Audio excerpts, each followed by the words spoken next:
Hey guys, Anfield here. Welcome back to another video. Today's video we're going to be doing Ranger Awakening endgame grinding. So this guide is built for, instead of succession like I did before, we're going to be touching on the Awakening specifically when it comes to endgame grinding.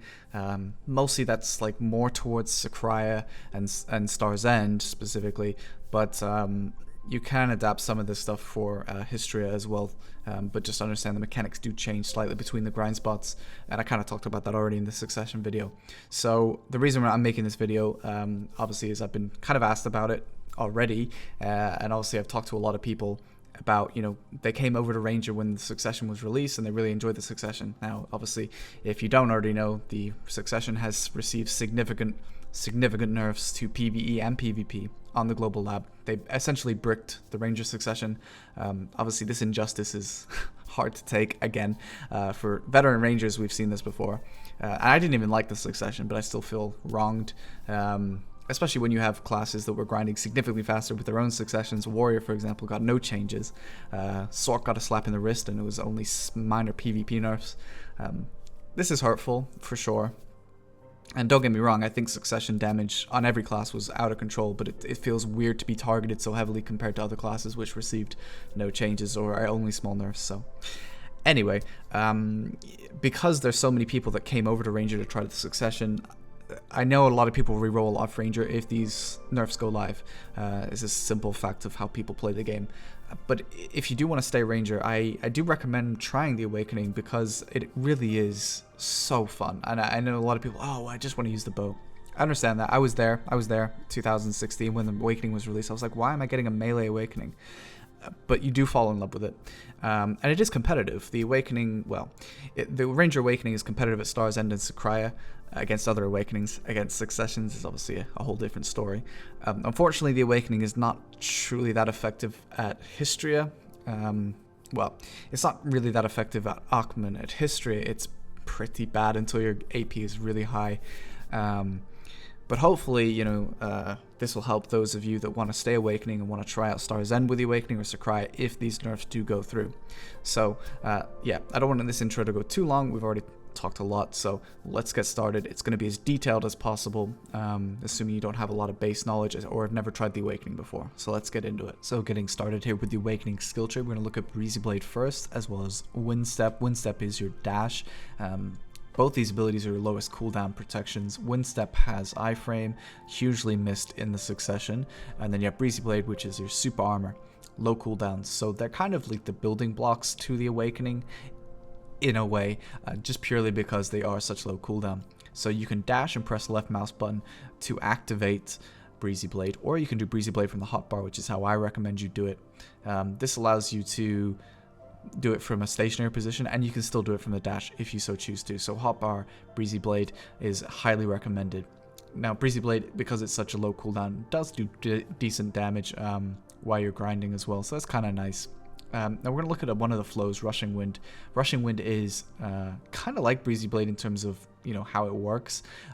It's just a mobility super armor, but it's much higher cooldown, but it is much higher damage as well. I'm not going to touch on its PvP qualities, but strictly speaking in PvE, because Rushing Wind is flowed out of Breezy Blade and also some other abilities, you can essentially use it for high damage hits on your targets. So it's one of the better Awakening abilities for damage. The Awakening generally isn't great for damage.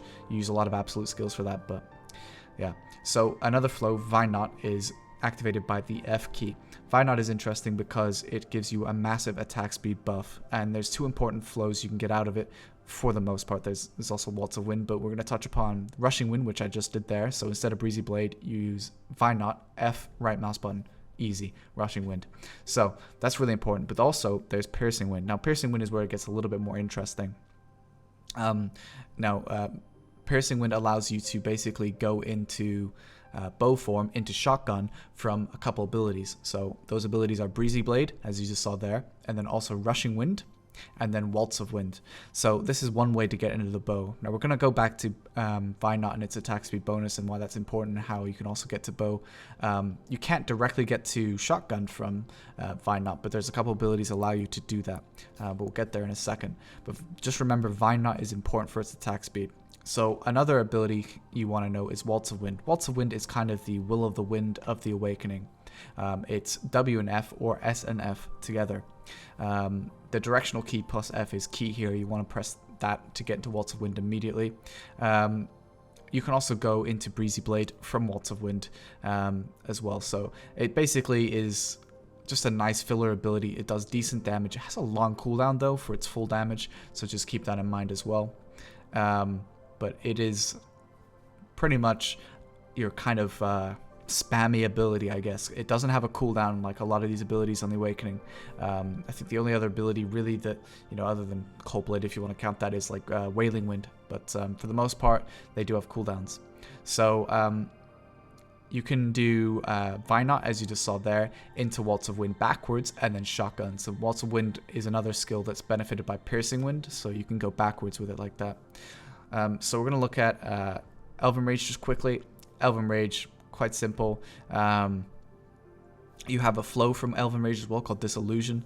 Elven Rage does a decent amount of damage. It's very useful for just filler damage. Also has, you know, because it has knockdown on it, in PvE, it can stun mobs in history, for example. And you can control the direction of Disillusion just purely by the camera. So Breezy Blade, Elven Rage in one direction, Disillusion in another, if you so choose. Another important ability, and a spammy ability, but you wouldn't spam it, is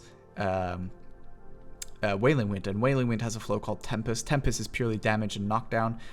You don't really use Tempest much in PvP, and Wailing Wind is very sketchy in PvP. But in PvE, you do want to use Wailing Wind basically all the time. The reason for that is Wailing Wind has a much more significant ranged damage debuff to monsters than even Will of the Wind has. So you always want to use it. The flow is really quite easy. You press Q and then spacebar to activate the flow. Q is the key for Wailing Wind, and then the flow is for Tempest is spacebar. But yeah, Wailing Wind is really nice because it also gives you a crit debuff, or crit buff to yourself as well. So I'm getting a little bit ahead of myself here on the video, but basically what you're seeing here is another flow called Heavenly Knot. Heavenly Knot allows you to get in a bow in a different way. Instead of going into Shotgun, you can go into the Heavenly Knot flow, which is like a massive damaging hit, and then you can go into whatever bow ability you want from there. The reason this is nice is because you, outside of PvP, which the grab is really nice for, you can do it also from Vine Knot. And this is a common way, and I'll show you an actual demonstration of this later.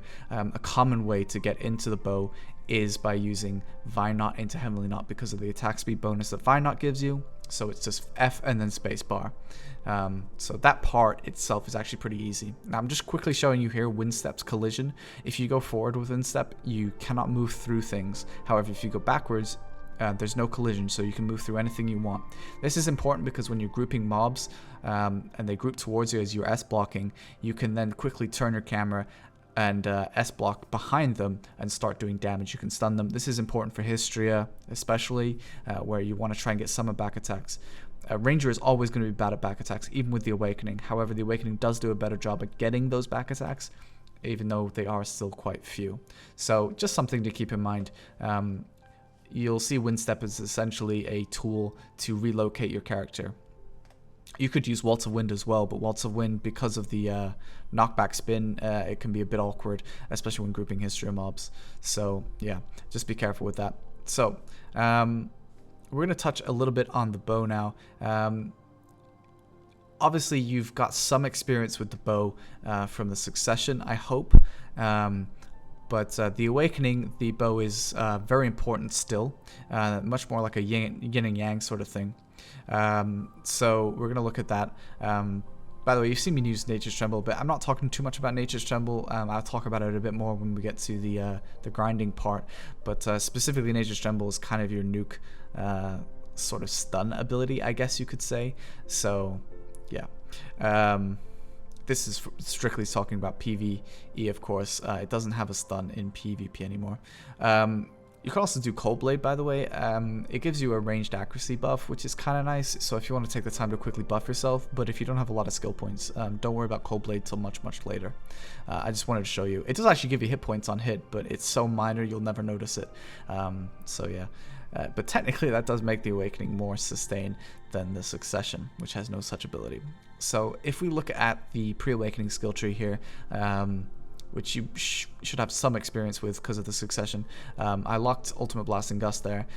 You want Absolute Blasting Gust for this. as well as a couple other. Obviously, you want absolutes. You don't need Descending Current at all for the Awakening because it just does no damage. It kind of does negative damage. Nah, it's really bad. But what you do need is the same flows, like Kiss the Wind, for example, for Penetrating Wind. This is still hugely important. You lose your forward guard, though, so keep that in mind. And also, the absolute version of Razor Wind has a much higher chance to bug you and do Please Try Again in a moment. You'll stand up and be stunned. Keep that in mind. Sharp Feather, again, you can use Sharp Feather as well if you want to. Talked about that a little bit in other guides. If you're interested in some of these Penetrating Wind flows that are not related to Razor Wind, which I think is the easiest because you just press E and then shift and left mouse button when you're ready. For example, this, if you want to learn how to do this kind of thing, I would just watch some of my older guides. Actually, I do an in-depth pre-awakening guide if you're interested that I made for PS4. PS4 people got really mad because I didn't record it on PS4, but it was before PS4 was even released, so it would have been impossible to record it. It was just so you could adapt it, but anyway, they got really mad. But the point is, it was a very detailed pre-awakening guide, so if you want to know anything about the Ranger pre-awakening, that's the video I would watch if I were you. So, yeah. So basically, pre-awakening is... most of the damage you're going to get is from Razor Wind, Penetrating Wind, which is Kiss the Wind, the flow, which pairs the two abilities, both Razor Wind and Penetrating Wind together.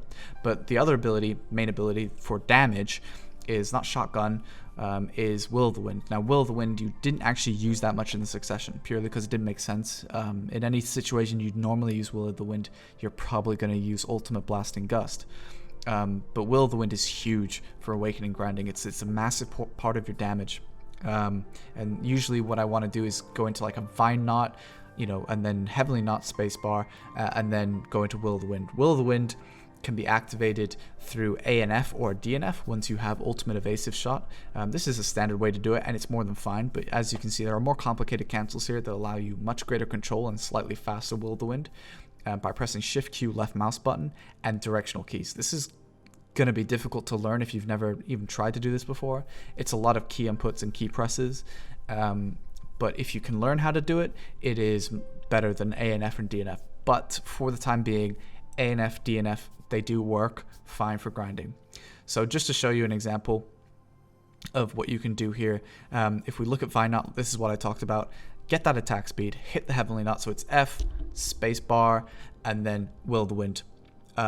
This is probably one of the more common ways I'll get to the bow. Sometimes I don't always do it just because of cooldowns of how I pulled the pack or whatever, but essentially this is very important to learn. I keep bashing this, I'm sorry if you can hear that.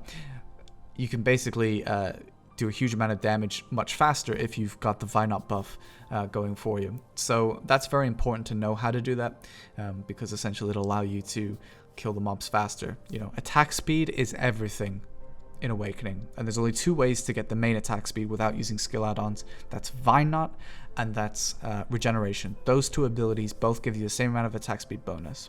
So we're actually going to finally get to grinding here. Yeah, basically we're going to do Star's End because it has a good example here, because obviously we can deal with the crystal knockdowns and we can also deal with mobs that don't have crystals. So just starting with the Awakening buff here, just to give you an idea of attack speed bonuses and what attack speed actually means. So yeah, obviously very quick, you know, this is obviously Awakening buff, but yeah. So here's the S block. We don't have that with the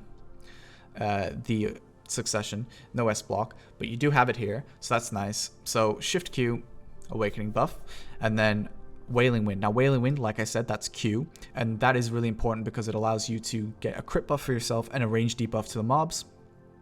Regeneration gives you attack speed immediately into Nature's Tremble for extra damage to kill the crystal, and then a quick Waltz of Wind just while they're kind of falling down, and then Breezy Blade, and then there's Vine Knot, spacebar, Heavenly Knot. So we've got attack speed maxed with both our Awakening buff and with that, and we're going into Will of the Wind there, as you can see.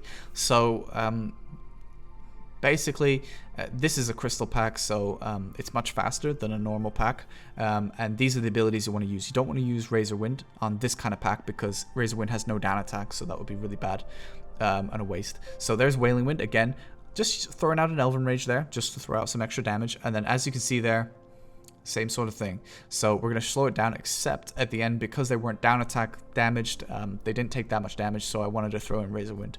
So we're going to look at that again. Here you can see I'm just doing a little bit of forward damage. So if you actually just slice the mobs, you do actually get a ranged AP buff. You don't have to worry about it too much, but you know, if you want to use it. So shift right mouse button, straight into Elven Rage. Elven Rage just to do a little bit of extra damage. That's Cold Blade there. I'm using that for the accuracy. You don't have to do that. Waltz of Wind again for the damage. And then you'll also notice there we got some Rushing Wind out, and then F and then space, right? So that's Vine Knot into Heavily Knot, so that takes you into the bow. And then again, we're going into the Will of the Wind. And then we want to go into Razor Wind. So Razor Wind is E, and then you want to start pressing left mouse button to get Razor Wind going, and then you can just hold shift and left mouse button, and as soon as it's ready, it'll allow you to use Penetrating Wind. So yeah, I hope that was helpful. As kind of two different demonstrations. You can adapt that to Sakraya, and you can adapt that to Hystria as well. So we're going to look at the Awakening skill add-ons here for PvE. So Nature's Tremble has a much higher cooldown on Awakening, which same as Regeneration, both hilarious. Both give you a 30 extra monster damage add-on, so it's useful to have at least one of them, if not both of them, if you really want to. I like to have Vine Knot in there as well, but if you wanted to go full monster damage add-on, you'd skip Vine Knot. I give it the attack speed as well, because it's basically 20% instead of the 10% it would normally give you. You can do Waltz of Wind for the HP regeneration there, but it's kind of up to you whether you want to use Waltz of Wind for the hit point regeneration. You're pretty much okay if you're using Frenzy, but if you want to grind, say, Hystria, and you want to do it with the Giants, then Waltz of Wind won't fully cover you unless you have really high DP, but it'll help you use less potions. But I like to use Vine Knot. You can use Breezy Blade. Breezy Blade is nice because it has monster damage add-on, and because the cooldown is so low, you can basically keep permanent uptime on monster damage with that, as well as obviously Nature's Tremble for the much higher damaging monster damage add-on. You can also use Wailing Wind, same sort of proc here. Obviously, you're always going to use Wailing Wind at endgame grinding because of the buff to yourself and then the debuff to the mobs. And like I said, Regeneration also has a massive buff there. So yeah, that's pretty much it. I hope you enjoyed the video. If you have any questions, which you probably will, because every time I make these videos, I'm never satisfied with how it came out, but hopefully in some way it helped you. But please do let me know. If you ask if you have questions, you can leave them in the comments, and I do try to get to them. It's a lot easier though for me to do it on the stream. So if you come by my Twitch stream, I'll link it in the description. It is much easier for me to answer your questions, and I can actually physically demonstrate certain points about the Awakening for you directly on the stream. So that's really helpful for me to actually help you. But either way, thank you so much for watching the video. Let's pray that the Succession isn't nerfed.